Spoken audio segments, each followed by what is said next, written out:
Hey guys, it's Russell Linville. Hey, this is Saturday, and that means we're going to be talking about the squat. It's the first Saturday we're doing. This Saturday we call it Squaturday, right? Because we're going to talk about every Saturday there's going to be something new that we talk about with the squat, whether it's how to make you move better, some mobility drills you can do, if you're lacking in motor control, how you can fix some of those problems, if you get hip tightness or hip impingement when you squat down, what are some things you can do to fix that. And then we're going to go through progression throughout the year of how you can start loading into a squat once you've mastered the fundamentals of what we're going over today, the air squat. Simply put, the air squat is just descending down and coming back up. It's as simple as almost sitting to a chair and standing up from a chair and back and forth. So we got to get some key points here. We have to master these before we can move on to loading a squat. So first thing I want you to try, stand in a position that you think would be appropriate for your squatting motion, and all I want you to do is descend down and pop back up. Descend down, and then pop back up. Some people like their hands by their sides, some in front.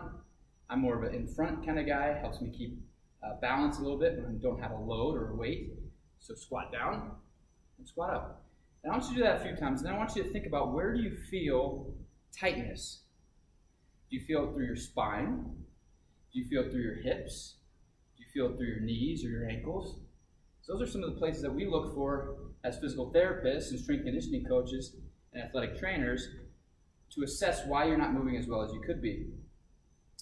We look at your passive structures first. Do your joints have these, available range of motion to go through the movement? And so I want you to do that a few more times. Squat down and up, feel where you feel tight, and assess that. Now, let's go over a few things. Yesterday, we went over a neutral spine position. When you squat up and down, you should be able to maintain a neutral spine. Remember what we do? We put your hand on your sternum, hand on your stomach, and as you squat down and up, that position of your hand shouldn't change. Down and up. So, if you're having trouble maintaining that position as you descend down, you're likely lacking range of motion in an area, and we see compensations such as collapse forward, knees buckling inward, or you start lifting onto your toes. So keep your spine neutral. If you have poor ankle range of motion, you'll get to a certain point and you'll pop up. It's almost like this catcher's position. And your spine stays neutral. Your hips actually look pretty good and they're nice and opened up. But your ankles, since you're lacking range of motion, this is where the energy's leaked. Ankles wear out a little bit over time. You continue to squat this way. So I always tell people to squat. Think about keeping your heels down. It's not necessarily that we're asking to push through your heels as what was thought, years ago in weightlifting and powerlifting. We want your heels to maintain contact with the ground, but we don't want you to really push through your heels anymore. And sometimes that can lead to tight ankles in and of itself. So if you can't keep a neutral spine as you descend and ascend, we're going to look at this from a top-down approach. Let's think about your spine. You can't get there? Then go to a box. This is a standard size chair. It's about 18 inches tall. This is, of course, a box jumping box, but we'll use it for our purposes today. So I want you to do that same thing. Try to maintain a neutral spine, lock yourself in, and see if to a normal height chair, you can keep your spine neutral as you descend and ascend. And so this position shouldn't change once you go lower. And if it has to, remember, if we bend forward, we need to start looking down the chain at where you might be leaking energy. So, a couple of ways you can do an assessment here. If you're having trouble descending into a squat, what I want you to do is get to a wall, and you're going to put one foot, you use shoes on, shoes off, you're going to put one foot close to the wall, a couple inches away, and I want you to see if you can drive your knee over your toes and touch the wall. Are you able to touch and maintain knee on the wall without the heel rising up? What we're looking for is about 4 inches of distance, and really this depends on the height of the individual. We're looking for about 4 inches of distance here, side to side, to see if you can maintain that position. If you can, you probably have pretty good ankle flexibility to get down into a squat position. The other thing that we look at here, as we come on over to our pseudo table, we're going to try to look at hip flexion range of motion. Sometimes people can be limited in their ability to pelvic tilt. They might be experiencing some impingement, right? As we squat down, our femur rises up in acetabulum, and sometimes there's a little point of impingement. So what happens there is that you hit the pelvis then collapses, and then your lumbar spine flexes and follows suit. Then you break your neutral spine position, and it can lead to, problems over time. So what I want you to do is grab a box, or even just get close to the wall. You're going to lay on your back. You're going to try to scoot your bottom as close to the wall as you can.